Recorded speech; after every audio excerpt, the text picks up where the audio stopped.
కృష్ణాయ వాసుదేవాయ దేవకీ నందనాయ చ నందగోప కుమారాయ గోవిందాయ నమో నమః. భారతదేశంలోని కేరళ రాష్ట్రం త్రిశూర్ జిల్లా కేంద్రానికి 30 కిలోమీటర్ల దూరంలో దక్షిణ ద్వారక అని పిలువబడుచున్న గురువాయూర్ పట్టణం ఉంది. ఈ గురువాయూర్ ఆలయం కేరళ ప్రభుత్వ నియంత్రణలో దేవస్థానం నిర్వహిస్తున్న పవిత్రమైన విష్ణు క్షేత్రం.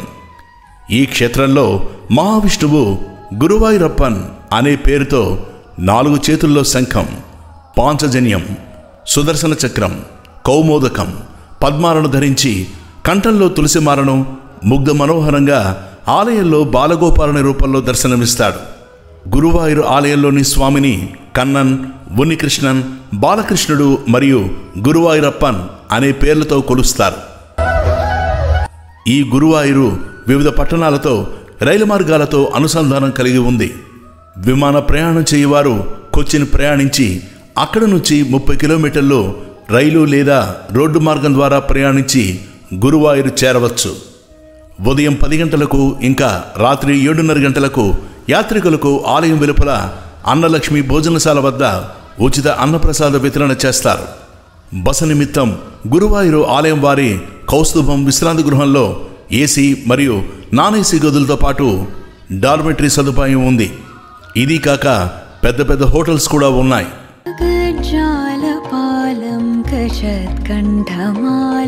గురువాయూర్ వైభవోపేతమైన గొప్ప పుణ్యక్షేత్రం. ద్రావిడ భాషలో కురువై అనగా సముద్రం, సముద్ర తీరంలోని గ్రామం కాబట్టి కురువాయూర్ అని కాలక్రమేణా గురువాయూర్ అని పిలువబడుచున్నది. భూలోక వైకుంఠం అని పిలువబడు గురువాయూరు ఆలయం కేరళ ఇంకా తమిళనాడు రాష్ట్రాల హిందువులకు అత్యంత ముఖ్యమైన వైష్ణవ దేవాలయం.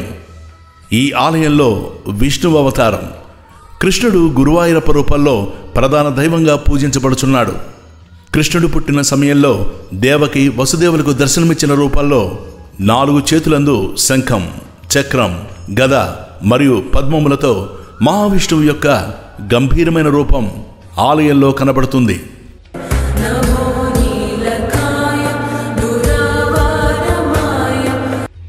పురాణ కథనం ప్రకారం పాండవ వంశంలో అభిమన్యుడి కుమారుడు పరీక్షిత్ మహారాజు మరణానికి తక్షకుడు అనబడు సర్పరాజు కారణమయ్యాడు. తక్షకునితో సహా అన్ని సర్పములను నాశనం చేసి సంకల్పించి పరీక్షిత్ కుమారుడు జనమేజయుడు సర్పయాగం చేశాడు. పాములన్నీ మంత్రోచ్చారణకు కట్టుబడి యజ్ఞగుండంలో పడి మరణించాయి. అయితే తక్షకుడు యజ్ఞగుండంచే ఆకర్షితుడు కావడానికి ముందు యాగాన్ని ఆస్తిక అను బ్రాహ్మణుడు ఆపాడు. లక్షలాది పాముల మరణానికి కారణమైనందున జనమేజయుడు కుష్ఠవ్యాధిగ్రస్తుడై బాధపడ్డాడు. రాజు తనకు నయమవుతుందని ఆశను కోల్పోయాడు. ఒకరోజు అత్రి మహర్షి కుమారుడైన ఆత్రేయ మహర్షి జనమేజయుని వద్దకు వచ్చి గురువాయూరు ఆలయంలో మహావిష్ణువు అమిత తేజోవంతుడని, భక్తుల కోరికలు తీరుస్తాడని, అందువలన గురువాయూరు ఆలయంలో కృష్ణుని పాదాలు ఆశ్రయించమని సలహా ఇచ్చాడు. రాజు గురువాయూరు ఆలయం చేరి 10 నెలలు కృష్ణుడిని పూజిస్తూ గడిపాడు. 10 నెలల తర్వాత రాజు ఆరోగ్యంగా ఇంటికి తిరిగి వచ్చాడు. తన జీవితం గురించి తప్పుడు అంచనా వేసినందున జ్యోతిష్కుడిపై కోపపడ్డాడు. రాజు ఎడమకాలుపై పాముకాటు గుర్తు కనిపిస్తోందని, రాజు అనంతుని ఆలయంలో పూజలు చేయడం వల్ల మాత్రమే మరణం నుండి తప్పించుకున్నాడని జ్యోతిష్కుడు చెప్పాడు. జనమేజయ మహారాజు గురువాయూరు నందు పూర్తిస్థాయి ఆలయం నిర్మించాలని నిర్ణయించుకున్నాడు. ఇంకో కథనం ప్రకారం గురువాయూరు ఆలయంలో పూజించబడు విగ్రహం సుమారు 5000 సంవత్సరాల పురాతనమైంది. ఆలయ నిర్మాణం తెలిపే ఆధారాలు లేకపోయినా జనమేజయుడు ద్వాపరయుగమునకు చెందిన రాజు. అందువల్ల ఆలయం ద్వాపరయుగమునకు ముందే నిర్మాణమైనట్లు తెలియవస్తోంది. ఆలయ చరిత్ర ప్రకారం శ్రీకృష్ణుడు ద్వారకనందు పెద్ద ఆలయాన్ని నిర్మించి ఈ విగ్రహం ప్రతిష్ఠించాడని, తర్వాత కృష్ణుని స్నేహితుడు ఇంకా సలహాదారు ఉద్ధవుడు, దేవతల గురువు బృహస్పతి ఇంకా వాయుదేవుడు విగ్రహాన్ని కృష్ణుని ఆజ్ఞ ప్రకారం గురువాయూరులోని ఈ ప్రదేశంలో ప్రతిష్ఠించారని నమ్మకం. అందువల్ల ఆలయ నిర్మాణం జరిగి 5000 సంవత్సరాలు పైబడింది అన్నది సుస్పష్టం.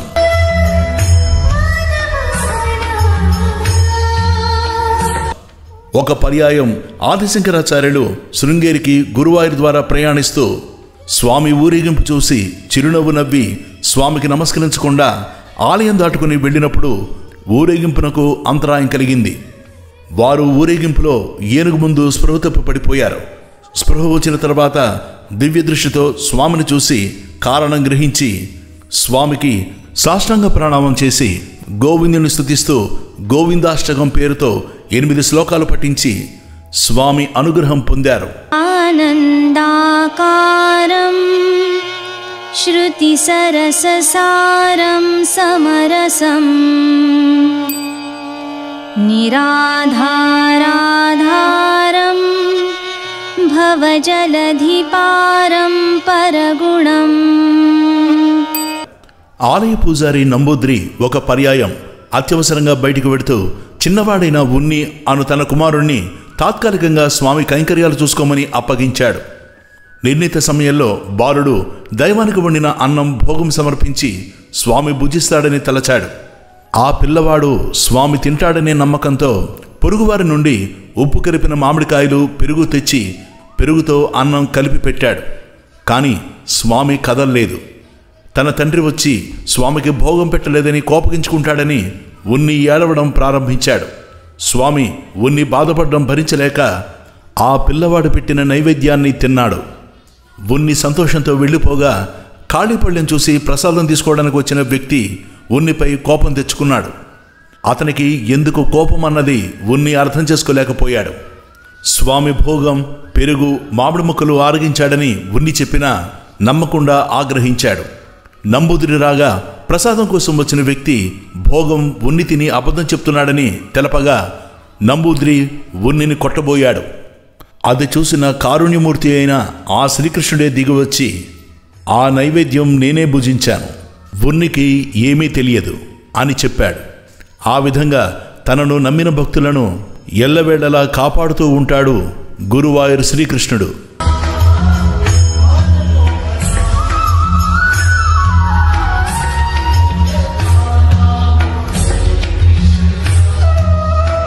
గురువాయూర్ ఆలయ సేవలందు కేశవన్ అనే ఏనుగు స్వామి వాహనంగా గొప్ప పేరుంది.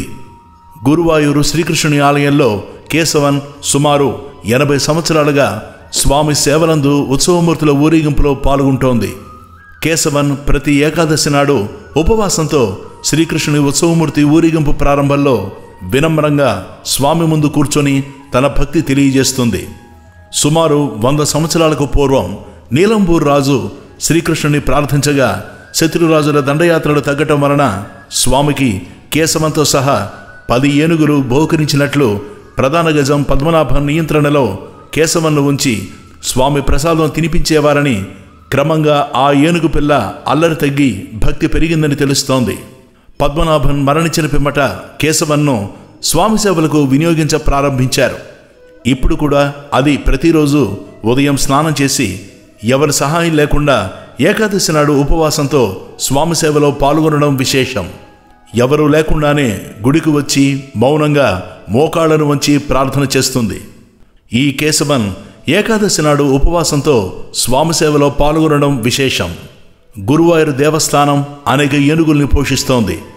నిర్వాహకులు శ్రీకృష్ణుని సేవలకు ఉపయోగించవలసిన గజరాజుకై దైవ ప్రశ్నకు సమాధానం కోరి జీవితాంతం కేశవన్ మాత్రమే సేవ చెయ్యాలి అను స్వామి ఆజ్ఞ ప్రకారం ఆలయంలో కేశవన్ సేవలు మాత్రమే ఉపయోగించడం జరుగుతోంది. గురువాయూరు చేరువలో గల ఆలయానికి చెందిన పెద్ద మైదానంలో సుమారు 64 కంటే ఎక్కువ ఏనుగులను దేవస్థానం వారు పోషిస్తున్నారు. ఇక్కడి వాతావరణం ప్రశాంతంగా ఉండి ఏనుగులకు స్నానం చేయించడం, ఆహారం తినిపించడం వంటి పనులు చూడటానికి పిల్లలను ఆకర్షిస్తుంది. యాత్రికులు ఆలయాన్ని కేవలం 2 కిలోమీటర్ల దూరం నుంచే చూడవచ్చు. గురువాయూర్ సముద్ర తీరంలో ఉండటం వలన సమీపంలో గల బీచ్లందు పిల్లలతో పాటు పెద్దవారు కూడా ఆహ్లాదకరంగా గడపవచ్చు. జగద్గురు ఆదిశంకరుల వారు నిర్దేశించిన విధంగానే ఇప్పటికీ ఆరాధన కొనసాగుతోంది. ఆలయం నందు నంబూద్రీలు ప్రధాన పూజారులు. ఈ ఆలయం ప్రధాన పండుగలు మలయాళ మాసం కుంభంలో పూయం నక్షత్రాల్లో ధ్వజారోహణంతో ప్రారంభమయ్యే 10 రోజుల పండుగ.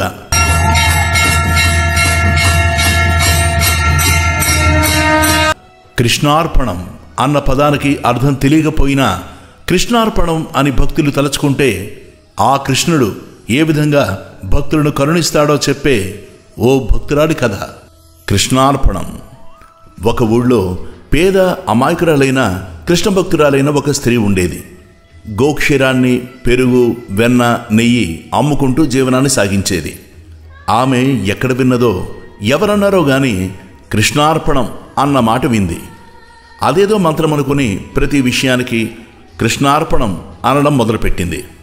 ఆ పదం ఎంతగా అలవాటైందంటే లేవగానే కృష్ణార్పణం, పడుకునే ముందు కృష్ణార్పణం, భుజించే ముందు, భోజనం తర్వాత, బయటికి వెళ్లే ముందు, బయటకు వచ్చిన తర్వాత కృష్ణార్పణమే అంటూ ఉండేది. చివరికి చెత్త ఊడ్చి పారేసేటప్పుడు, గోమయాన్ని ఎత్తి కుప్పగా వేసేటప్పుడు కృష్ణార్పణం అనటమే. ఆవిడ ఇలా మొదలుపెట్టగానే ఆ ఊరిలో కలకలం చెలరేగింది. విషయం ఏమిటంటే ఊరిలో ఉన్న శ్రీకృష్ణ దేవాలయంలో కృష్ణుడిపై చెత్త, గోమయం పడుతోంది. ప్రతిరోజు పూజారి శుభ్రం చేసినా మర్నాడు మళ్ళీ చెత్త పడుతోంది. ఎలాగో ఎవరికీ అర్థం కాక నిఘా పెట్టారు ఊరి జనమందరి మీద. చివరికి ఈ స్త్రీ చెత్తబుడిచి పారేయడం, అక్కడ కృష్ణుడిపై చెత్త పడడం ఒకే సమయంలో జరగడం గమనించి ఊరందరూ ఈవిడి చేసిన దానికి ఉగ్రుడై ఆ దేశపు రాజుగారి దగ్గరకు తీసుకుపోయారు. రాజుగారు ఊళ్ళో వాళ్ళు చెప్పిందంతా విన్నారు.